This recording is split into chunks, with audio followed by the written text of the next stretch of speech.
موضوع الدرس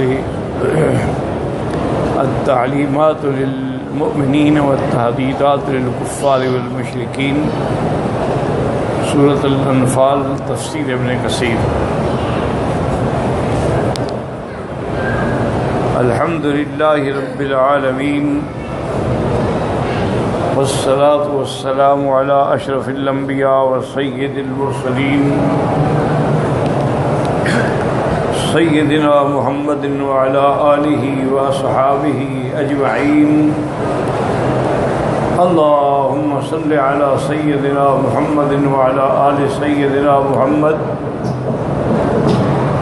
کما صلیت علی ابراہیم وعلی آل ابراہیم فی العالمین انک حمید مجید۔ اعوذ باللہ من الشیطان الرجیم، بسم اللہ الرحمن الرحیم۔ وَلَوْ تَرَىٰ إِذْ يَتَوَفَّى الَّذِينَ كَفَرُوا الْمَلَائِكَةُ يَضْرِبُونَ وُجُوهَهُمْ وَأَدْبَارَهُمْ وَذُوقُوا عَذَابَ الْحَرِيقِ ذَلِكَ بِمَا قَدَّمَتْ أَيْدِيكُمْ وَأَنَّ اللَّهَ لَيْسَ بِظَلَّامٍ لِّلْعَبِيدِ۔ قال المؤلف المفسر رحمه الله تعالى أدام النفع بعلومه وعلومكم في الدارين آمين، إلى أن قال يقول تعالى ولو آينت يا محمد صلى الله عليه وسلم حالت في الملائكة أرواح الكفار لرأيت أمرا عظيما هائلا خفيا منكرا إذ يضربون وجوههم وأدبارهم ويقولون لهم ذوقوا عذاب الحریق۔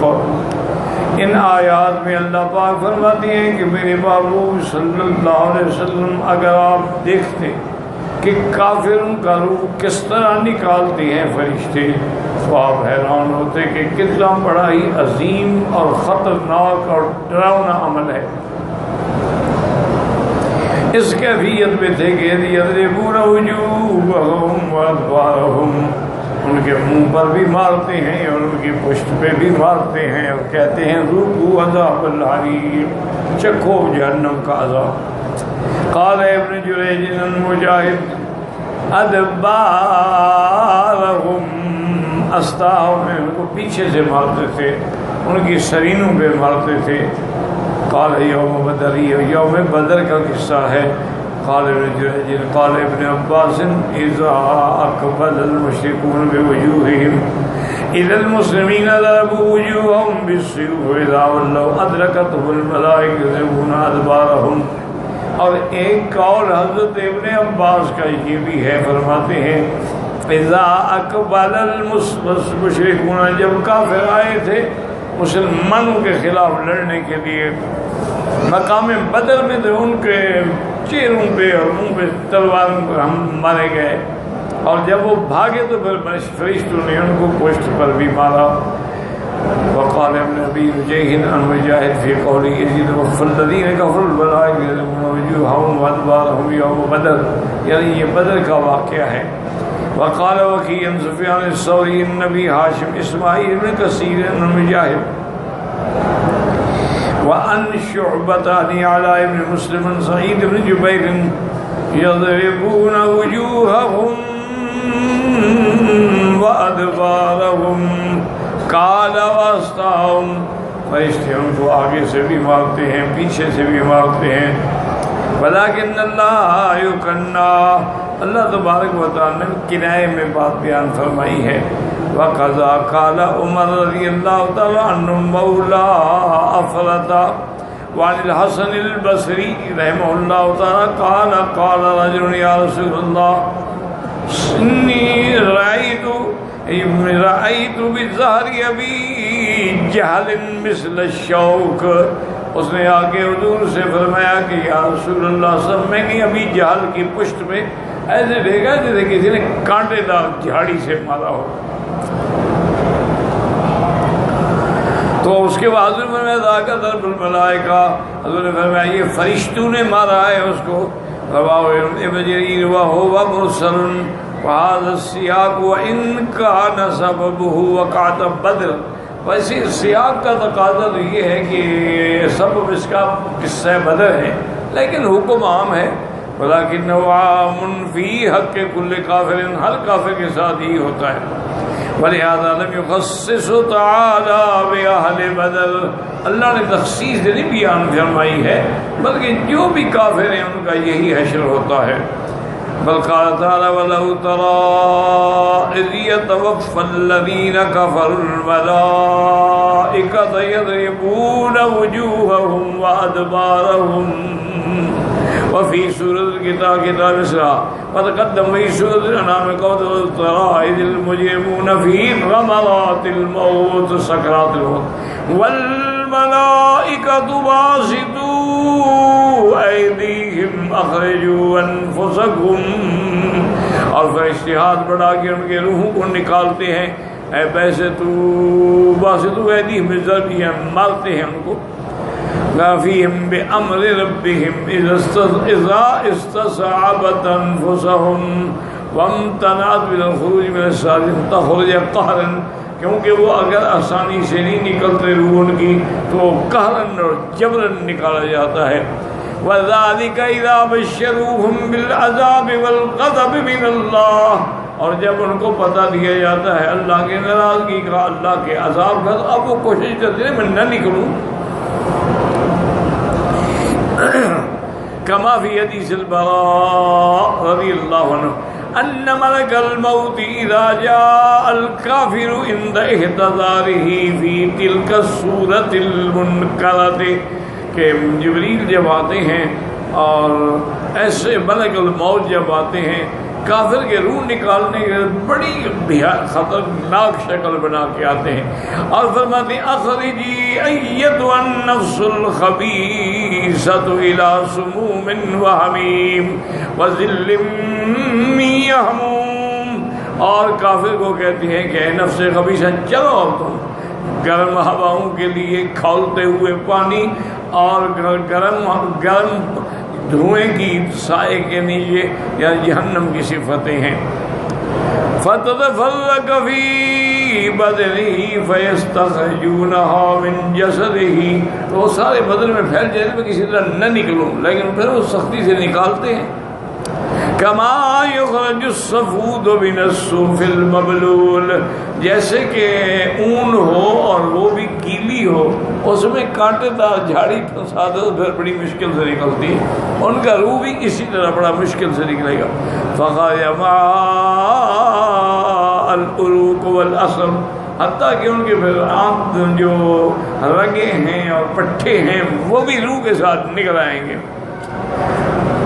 ولہذا اخبر تعالی ان الملائکۃ تقول لهم ذوقوا عذاب الحریق، چکھو جلنے کا مزہ.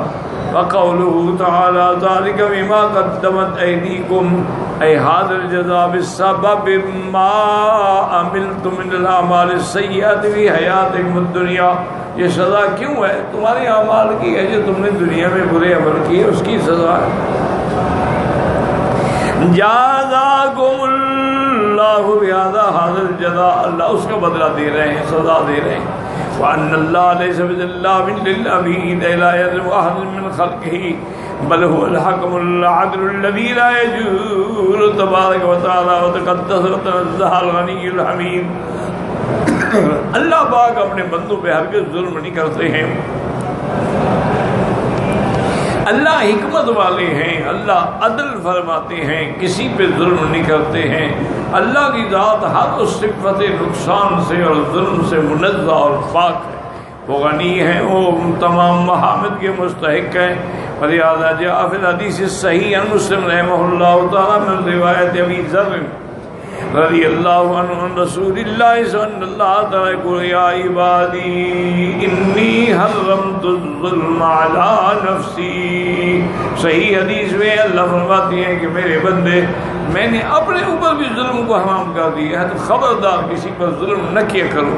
وجعلت بینکم محرما فلا تظالموا، یا عبادی انما ہی اعمالکم وسیھا لکم فمن وجد خیرا فلیحمد اللہ. ہم تمہارے اعمال کو لکھ کے محفوظ رکھیں گے. جو اچھے عمل کرے وہ اللہ کا شکر کرے. ومن وجد غیر ذلک فلا یلومن الا نفسہ. اور اگر نامہ اعمال میں سارے بھیڑے عمل ہیں تو اپنے آپ کو ملامت کرو. یہ تم نے کیے ہیں وہی لکھے گئے ہیں. فلہذا کا دعوی آل فرعون والذین من قبلہم کفروا بآیات اللہ فأخذهم اللہ بذنوبہم ان اللہ قوی شدید العقاب. یقول تعالی فعل هؤلاء المشرکین المکذبین بما ارسلت به یا محمد صلی اللہ علیہ وسلم نے فرمایا میرا مدنی جو ہم نے آپ کو بھیجا آپ پہ قرآن کو اتارا تو ان کافر اور مشرکوں نے بھی اسی طرح جھٹلایا جیسے فرعون اور اس کی قوم نے. کما فعل الامم المکذبۃ قبلہم جیسے پہلی قومیں گزری ہیں قوم عاد ہے قوم ثمود ہے قوم فرعون ہے قوم لوط ہے ان نے بھی جھٹلایا تھا تکذیب کی تھی. ففعلنا بهم ما هو دأبنا عادتنا وسنتنا في امثالهم من المكذبين من آل فرعون ومن قبلهم من الأمم المكذبة بالرسل. ہم نے بھی وہی کیا جو ہمارا طریقہ ہے کہ جب مکذبین اپنی تکذیب کی انتہا کو پہنچ جاتے ہیں ہم ان کو دنیا میں بھی پکڑ لیتے ہیں اور آخرت میں بھی پھر عذاب دیتے ہیں. فأخذهم الله بذنوبهم بسبب ذنوبهم أهلكهم وأخذهم أخذ عزيز مقتدر. اللہ پوری قوت سے اپنے دشمنوں کو پکڑتے ہیں. کیوں؟ ان اللہ قوی شدید العقاب لا یغلبہ غالب ولا یفوتہ. اللہ طاقت والے ہیں سخت عذاب دینے والے ہیں اور جس کو اللہ عذاب دینا چاہے اس سے کوئی بھاگ نہیں سکتا ہے. ذالک بأن اللہ لم یکن مغیرا نعمۃ انعمها علی قوم حتی یغیروا ما بانفسہم. اللہ اگر کسی قوم کو نعمتیں دیتی ہیں تو اللہ اس کو نہیں بدلتے جب تک وہ اپنے آپ کو خود نہیں بدل دیتے. وَأَنَّ اللَّهَ سَمِيعٌ عَلِيمٌ. اللہ سننے والے ہیں جاننے والے ہیں. كَدَأْبِ آلِ فِرْعَوْنَ وَالَّذِينَ مِن قَبْلِهِمْ. اسی طرح آل فرعون ان سے پہلے جو گزرے ہیں. كَذَّبُوا بِآيَاتِ رَبِّهِمْ. ان نے بھی اللہ کے احکام آیات کی تکذیب کی. فَأَهْلَكْنَاهُمْ بذنوبهم. ان کو بھی ان کے گناہوں کی وجہ سے ہم نے ہلاک کر ڈالا. وَأَغْرَقْنَا آلَ فِرْعَوْنَ. آل فرعون کو ہم نے غرق کر دیا. وَكُلٌّ كَانُوا ظَالِمِينَ. يخبر تعالی عن تمام عدلہ وقسطہ فی حکمہ لأنہ تعالی لا یغیر نعمت انعمها علی احد الا بسبب. جب تک کوئی سبب اللہ نعمت دے کر نہیں چھینتے ہیں.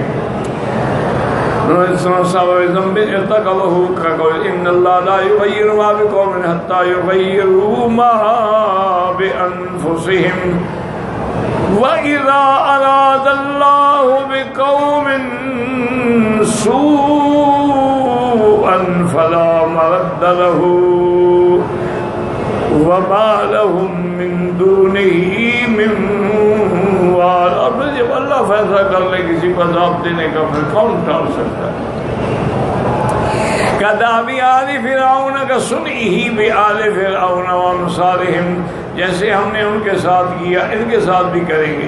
حِينَ كَذَّبُوا بِآيَاتِهِ أَهْلَكْنَاهُمْ بِسَبَبِ ذُنُوبِهِمْ وَصُلْبِهِمْ تِلْكَ النِّعَمَ الَّتِي أَسْدَاهَا إِلَيْهِمْ.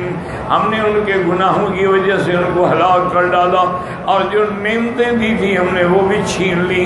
من جنات وعیون زروع وکنوز ومقام کریم.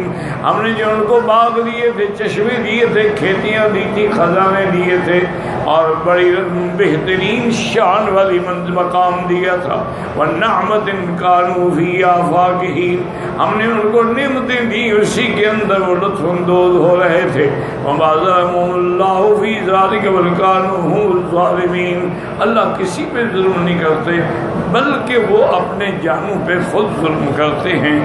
اب گزارش یہ ہے کہ ان آیات کے بارے میں چند باتیں سمجھنے والی ہیں، وہ اچھی طرح سمجھ لیں۔ ایک بات تو یہ یاد رکھیں کہ اللہ تعالی تمام مخلوق جو ہے وہ اللہ کو پیاری ہے، اللہ نے اس کو پیدا فرمایا ہے، ہر مخلوق سے زیادہ اشرف، زیادہ اکمل انسان کو بنایا ہے کہ جس کو اللہ نے عقل بھی دیا ہے، نطق بھی دیا ہے، جس کو اللہ تعالی نے حق اور باطل میں تمییز کرنے کی فکر بھی عطا فرمائی ہے، اور پھر انہی کی ہدایت کے لیے اللہ نے رسول بھیجے ہیں، کتابیں اتاری تاکہ میرے بندے جو ہیں وہ اللہ کے عذاب سے بچیں۔ تو ایک اصول یہ یاد رکھیں کہ جو بھی نعمت ہے اللہ کی طرف سے، لیکن اس کا نظام ہے کہ اگر تم نیک اعمال کرو گے، شکر کرو گے، تو میں نعمتیں تمہیں اور زیادہ دوں، اور اگر تم نہ شکری کرو گے، تکذیب کرو گے، جھٹلاؤ گے، تو پھر اللہ اپنی نعمتیں چھین لے گا۔ یہ ایک سنت اللہ ہے، اور یہی ابتدا سے لے کر انتہا تک، یعنی حضرت نوح علیہ السلام کے زمانے سے لے کر سرکار دو عالم کے زمانے تک، کہ جب قوم کوئی انتہا ہو گئی نہ تکذیب کی، پھر اللہ کے عذاب آ گئے۔ قوم نوح علیہ السلام نے بھی جب انتہا کر دی، نتیجہ کیا نکلا؟ اللہ نے سب کو رکھا۔ ان کے بعد قوم عاد آئی، قوم سمود آئی، قوم لوط آئی، یہ سب قومیں جو ہیں وہ ہیں جنہوں نے گناہوں کی انتہا کر دی، پھر اللہ کے عذاب نے پکڑا۔ اسی طرح حضور صلی اللہ علیہ وسلم کی امت میں بھی 13 سال تک میرے مدنی پاک نے صبر کیا، صحابہ نے صبر کیا، مجبور ہو کے گھر چھوڑا، وطن چھوڑا، مدینے۔ اب اللہ کے عذاب نے کافروں کو، کون سا ظلم ہے اور کون سا تیر ہے جو حضور پہ نہیں چلایا گیا؟ کون سی تیر ہے جو صحابہ پہ نہیں چلے ہیں؟ یعنی اس سے بڑا ظلم کیا ہو سکتا ہے کہ انہیں ایک پرچھے میں لپیٹ کے باندھ کے دھواں دے دے۔ خود اندازہ کریں گے اس بندے کا سانس گھٹتا ہے تو اس کو کیا تکلیف ہوگی۔ اسی طرح وہ صحابہ کو عین تپتے ہوئے، آگ کی طرح تپتے ہوئے پتھروں پہ لٹاتے تھے، اور سینوں پر بھی پتھر رکھتے تھے۔ یعنی ظلم کی انتہا ہو گئی، پھر بھی اللہ نے نہیں پکڑا۔ جب وہ قتل کرنے کے لیے، مقابلہ کرنے کے لیے بدر نکلے، تو اب اللہ کا دیکھیں نا، اگر بفرض محال جیسے کہ ابو سفیان نے اطلاع دی تھی بھی قافلہ نکل گیا ہے، آپ لوگ واپس آ جائیں، اگر واپس چلا جاتا وہی حال، جنگ ہوتی نہ مارے جاتے۔ کبھی جب قافلے کو بچانے آئے تھے نا، قافلہ نکل گیا، واپس آ جاؤ، کہا نہیں، کمال کی بات ہے، اب ہم واپس آ جائیں، اب تو ہم تیار ہو کے آئے ہیں، اور بڑے یعنی بطرن وریان، بڑی عقل سے، بڑے شوخی سے، اور بڑے گانے بجانے، گاتے بجاتے، جھمرے کھیلتے ہوئے بدر پہنچے کہ جناب اب ان مسلمانوں کا تو اب کوئی بچہ بھی نہیں بچے گا نا۔ پھر اللہ کا عذاب آئے۔ اور اسی طرح دوسری بات یہ سمجھے کہ اللہ کافروں کو محض کافر ہونے کی وجہ سے عذاب نہیں دیتے۔ کافر ہے ہو، اللہ فرماتی ہم نے پیدا کیا، ہم نے عقل دیا، سب کچھ دیا، میں ان کو کافر ہوں، میں ان کو مومن، تم میں سے بعض ایمان والے ہیں، بعض کافر ہیں، ہو گیا، اللہ کو کیا ضرورت ہے؟ وہ تو بے پرواہ ہے، اور غنی ہے، سمد ہے، احد ہے۔ ساری دنیا بھی نعوذ باللہ کافر ہو جائے، اللہ کو کیا نقصان ہے؟ اور ساری دنیا مسلمان ہو جائے، اللہ کو کیا فائدہ ہے بھائی؟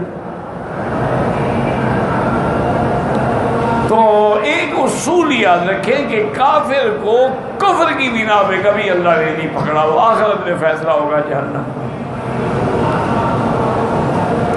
سزا دنیا میں تب دی ہے جب کفر کے ساتھ جرائم کی انتہا ہو گئی کہ کافر تو تھے ہی لیکن اب جرم میں پڑ گئے۔ کسی نے ناپ تول میں کمی کی، کسی نے لواطت کی، کسی نے نعوذ باللہ لوگوں کا مال چھینا، کھایا، لوٹا، کسی نے اپنی خدائی کا دعویٰ کر بیٹھا کہ انا ربکم الاعلی۔ فرعون نے صرف ربوبیت کا دعویٰ نہیں کیا بلکہ اپنے آپ کو رب بھی کہا، الہ بھی کہتا ہے۔ ما لکم من الہ غیر، میرے سوا کون الہ ہے تمہارا؟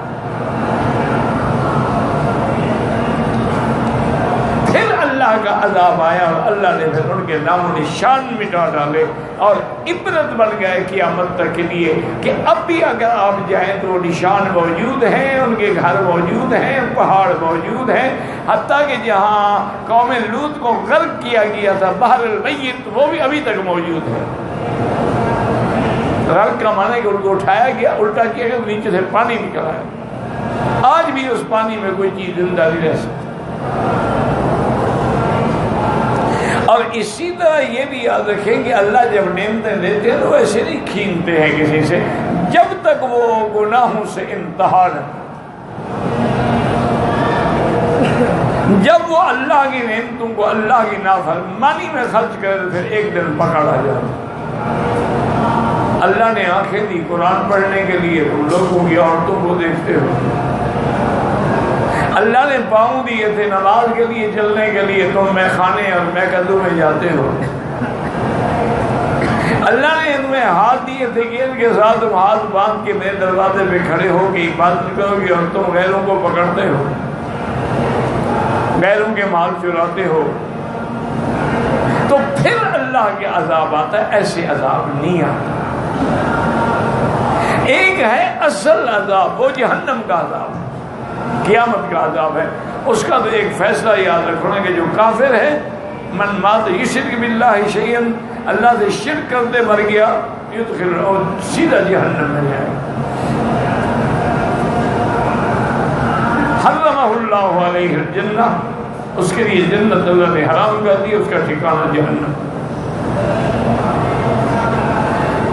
اور اسی طرح اگر ایک آدمی مسلمان ہے، مومن ہے، گناہ گار ہے تو اللہ کے دروازے سے مایوس نہ ہوں، بڑے سے بڑے گناہ بھی کیوں نہ ہوں، اس کی رحمت بہت بڑی ہے جس کے سامنے ہمارے گناہوں کی کوئی حیثیت ہی نہیں۔ اللہ کے دروازے پہ لوٹیں، اللہ کے دروازے پہ آئیں، اللہ کے دروازے پہ توبہ کریں۔ اللہ کی بخشش کے دروازے کھلے ہوئے ہیں، بلکہ ہر رات آسمان دنیا میں تشریف لا کے اللہ اعلان فرماتے ہیں کہ ہے کوئی بخشش مانگنے والا، ہے کوئی مجھ سے مانگنے والا۔ شرط یہ ہے کہ دل سے مانگو، اخلاص سے مانگو اور متواتر مانگو۔ یہ نہیں کہ یار اتنا عرصہ ہو گیا دعا مانگی کام نہیں ہوا، یہ بدقسمتی۔ انبیاء 80 سال تک دعا منظور نہیں ہوئی۔ یوسف علیہ السلام بچھڑے ہیں تو بچے تھے اور ملے ہیں تو بادشاہ بن چکے تھے۔ اتنا عرصہ یعقوب علیہ السلام روتے رہے، اللہ کا نبی روتے روتے آنکھیں سفید ہو گئی، تم کو یہ ہماری دعا منظور نہیں ہوئی۔ یا جیسے ہمارے بعد جہل کہہ دیتے جی ہماری تو خدا سنتا ہی نہیں ہے، تو کفر ہے، خدا تو شیطان کی بھی سنتا ہے، تم شیطان سے بھی کوئی گئے گزرے ہو۔ اللہ تو ابلیس کی بھی سنتا ہے، اس نے کہا انظرنی الی یوم یبعثون قال انک من المنظرین، مجھے مہلت دیں، کہا جاؤ مہلت دیں۔ اس لیے ہمیشہ سب سے اس دور میں ضرورت یہ ہے کہ آدمی بس 2-3 چیزیں لازم پکڑ لے، تلاوت قرآن اور کثرت ذکر، اور افضل ذکر کیا ہے؟ لا الہ الا اللہ محمد رسول اللہ، اور درود شریف اور استغفار۔ بس یہ یہ اپنی لازم حیات بنا لے تو انشاءاللہ دنیا میں بھی اور آخرت میں بھی بھلائی ہی بھلائی ہوگی، سرخروئی ہوگی، اور کبھی خدا کسی کا محتاج نہیں ہے۔ شرط یہ ہے کہ یقین ہو۔ ہمارا تو یقین، ایک دفعہ بغداد کے علاقے کی بات ہے کہ بارشیں بند ہو گئیں، قحط کے انداز ہو گئے، بڑا لوگوں نے کوشش کی، دعائیں مانگی، تو ایک دن وہ سارے لوگ نکلے نماز استسقاء کے لیے، تو راستے میں ایک سعدون مجنون کے نام سے مشہور بزرگ گزرے ہیں، ان کو مجنون کہا جاتا ہے، وہ دیوانے ہیں۔ لوگ لڑکیوں کے لیے دیوانے کہلاتے ہو تو اللہ کا عاشق تھا، دیوانہ کیوں نہ ہو۔ وہاں سے گزرے تو انہوں نے کچھ بلایا، لوگوں کو کہا ادھر وہ آئے، تو کدھر جا رہے ہو بھائی؟ انہوں نے کہا جی اتنا عرصہ ہو گیا، بارشیں نہیں ہوئی ہیں، قحط ہو گئی ہے، اور اب برا حال ہے لوگوں کا بھی، مال جانور کا بھی، جب گھاس ہی نہیں ہے تو مویشی کہاں چریں؟ ہنسنے لگ پڑے، مجذوب آدمی ہے، کہنے کہ اتنے کام کے لیے سارے نکل رہے ہیں، یہ تو معمولی سا کام یوں کر کے دیکھا، اللہ میاں بس اپنے پاگل کی بات مان لو، بارش کر دو، ہم تیرے دیوانے ہیں، دیوانوں کی لاج آپ نے تو رکھنی ہے، بس بارش بند ہو جائے۔ یہ لوگ ہم تو 2 کتابیں پڑھنے تو اپنے آپ کو عالم کہلواتے ہیں، ایک آدھا صحیح غلط حج کرتے ہیں تو حاجی کہلاتے ہیں، اور 2-4 ذکر اذکار سیکھ لیں تو پھر ماشاءاللہ پیر بن جاتے ہیں۔ اللہ والے جو تھے نا، یہ اسی طرح ایک دفعہ بارش نہ ہوئی تو لوگ آئے حضرت ذنون مصری رحمۃ اللہ علیہ کی خدمت میں کہ حضرت دعا فرمائیں، اللہ بارش عطا فرما دے۔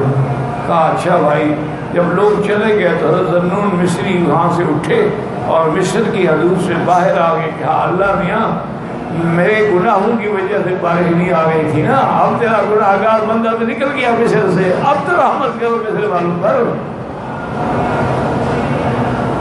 اتنا کہنا تھا کہ بارش شروع، اتنے بڑے لوگوں کو بھی یہ گمان تھا کہ میں سب سے برا ہوں۔ آج کل کہتے ہیں نہیں یہ ہم سب سے اچھے ہیں۔ انا للہ و انا الیہ راجعون ولا نقول الا لا حول ولا قوة الا باللہ العلی العظیم۔ بس دعا کریں، کیونکہ یہ میں نہیں کہتا کہ دنیا میں بزرگ یا اللہ والے نہیں، اور قرآن ہے اتقوا اللہ وکونوا مع الصادقین، سچے لوگوں کی صحبت اختیار، جب سچے نہیں ہوں گے تو صحبت کیسے اختیار؟ مانے کہ ہوتے ہیں، ہر دور میں ہیں، ہر جگہ ہیں، نہ ہوں تو اللہ حکم کیسے دے؟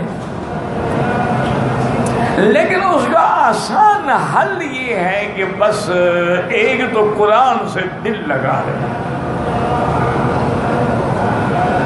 ایک رکوع پڑھو، سمجھ کے پڑھو۔ ابھی رمضان آ رہا ہے، کم سے کم بھی کچھ نہ کر سکو تو 3 دن میں ایک ختم تو کرتے رہو۔ حضور تیاری کرتے تھے شعبان سے، فرماتے تھے اللہم بلغنا رمضان کما بلغتنا شعبان، یا اللہ جیسے تو نے ہمیں شعبان نصیب کیا، رمضان بھی نصیب کرنا۔ اور بی بی عائشہ فرماتی کہ سب سے زیادہ روزے نفلی جو ہیں وہ حضور شعبان میں رکھتے تھے، اور اتنے روزے کبھی کسی مہینے میں نہیں رکھتے تھے۔ استعداد تھی رمضان کے لیے، تیاری ہو گئی۔ اور رمضان جو ہے یہ شہر قرآن ہے، قرآن کا ہی مہینہ ہے، قرآن رمضان میں اترا ہے،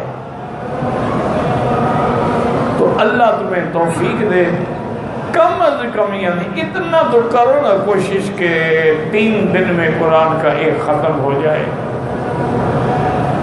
امام شافعی رحمۃ اللہ علیہ رمضان میں روز ایک ختم کرتے تھے۔ آج ہی مجھے ایک آدمی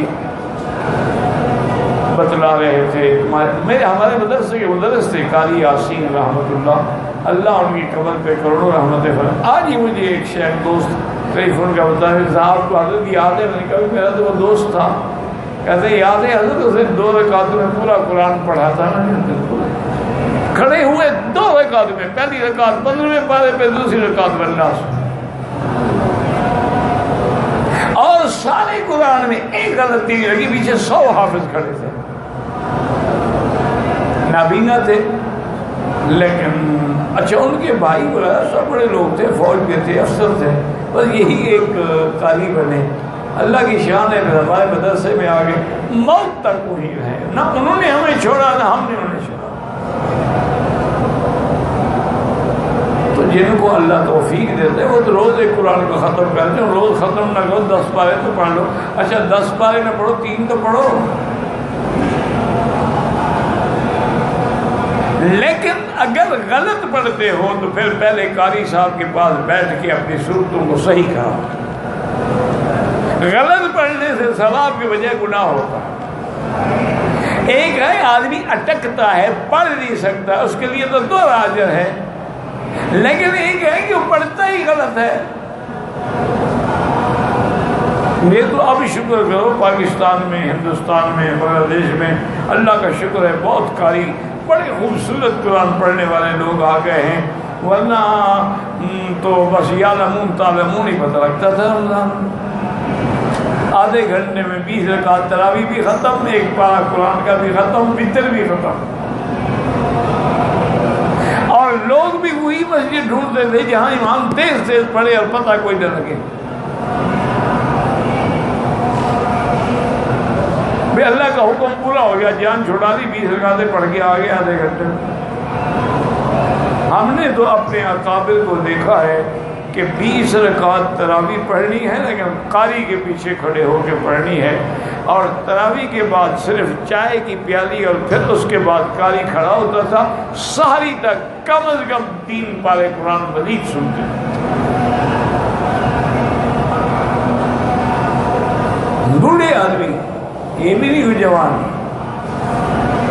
تو اس لیے بس یہ میری باتیں پلے باندھ لیں، قرآن، درود شریف، استغفار اور ذکر لا الہ الا اللہ محمد رسول اللہ، چلتے پھرتے اٹھتے بیٹھتے، وضو ہے نہیں ہے، عورت پاک ہے نہ پاک ہے، اللہ کا ذکر کرتے رہو بس۔